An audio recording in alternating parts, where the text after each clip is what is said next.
Alors les temps nouveaux, c'est tout simplement la manière dont nous percevons notre époque.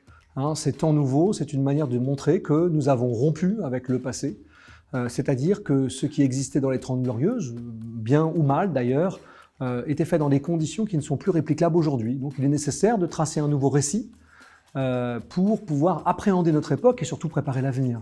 Pour moi, j'ai l'impression que c'est ces temps vraiment intéressants qu'on est en train de vivre aujourd'hui. On a l'impression qu'aujourd'hui, finalement, c'est un peu moins bien qu'avant. Je suis pas du tout d'accord avec ça. J'ai l'impression qu'on vit une période d'ébullition intellectuelle extraordinaire et qu'il y a vraiment lieu de s'en réjouir. Donc c'est ça que je défends dans le livre. Les temps anciens que j'ai connus, c'est des temps où l'axe du temps était tracé.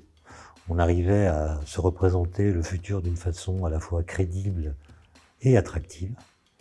Alors qu'aujourd'hui, il me semble que le futur est laissé en jachère intellectuelle et en lévitation politique. Pour moi, les temps nouveaux, c'est une période qui commence maintenant et pour laquelle on a besoin de réfléchir ensemble à notre avenir en s'émancipant de l'idée selon laquelle c'était mieux avant, sous-entendu pendant les Trente Glorieuses, et de produire ensemble un imaginaire politique pour penser notre société.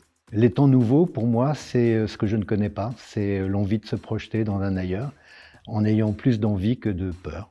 Je pense surtout au rapport entre les hommes et les femmes.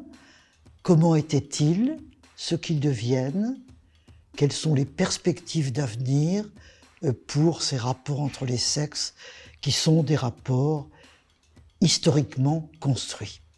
Pour moi, les temps nouveaux, c'est ce moment que l'on vit où les gens n'ont jamais eu autant de capacité et d'envie d'influencer les choses, mais où les formes d'organisation du passé qui ont permis au peuple de se doter d'un tel pouvoir collectif, ces formes d'organisation-là, elles semblent ne plus fonctionner, elles n'attirent plus, elles ne pèsent plus sur le pouvoir. C'est avant tout un projet, je dirais, dans un monde, dans une Europe qui préfère volontiers regarder d'où elle vient plutôt que où elle va.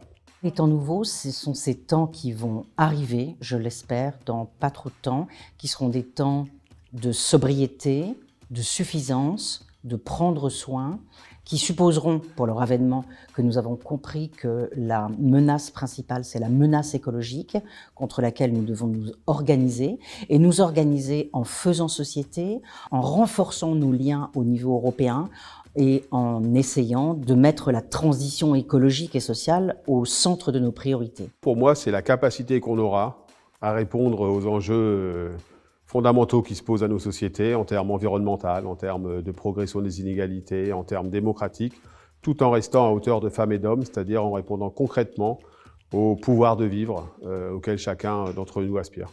C'est d'abord le réveil de la France et de l'Europe, dans un moment où elles sont en danger. Et c'est le réveil autour des valeurs des Lumières qu'il nous faut réactualiser et réinventer. Je crois que les temps nouveaux, c'est un peu tout ça.